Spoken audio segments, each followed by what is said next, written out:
সত্যিই কি পুরুষ মানুষ বেঈমান হয়? সবাই বেঈমান বলে কেন? পুরুষ মানুষকে বেঈমান বলার উপযুক্ত কারণ হলো সে ব্যথা পায় কিন্তু হাউমাউ করে কাঁদে না। সে ত্যাগ করে কিন্তু চিৎকার করে কাউকে বলে না। সে ভালোবাসে তবে তা প্রমাণের জন্য বারবার ছোট হয়। তার চোখের পানি সমাজের চোখে দুর্বলতা, আর তার ভালোবাসা প্রমাণ চাই সবাই, কিন্তু বোঝে না কষ্টটা কোথায় জমে। একজন পুরুষ কাঁদে না কারণ তাকে শেখানো হয়েছে তুমি ছেলে,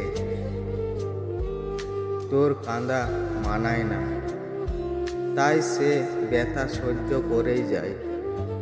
চোখের পানির ভেতরে আটকে রাখে আর মুখের একরাশ হাসি নিয়ে সমাজের মিথ্যা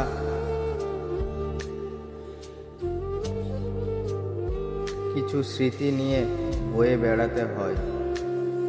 সব পুরুষ একই রকম, সে একা কাঁদে, একা ভালোবাসে, আর ভালোবাসার মানুষ যখন ছেড়ে যায় তখনও বলে ভালো থাকিস। কারণ পুরুষ প্রেমে হার মানে তবুও সমাজের সামনে হারতে চায় না।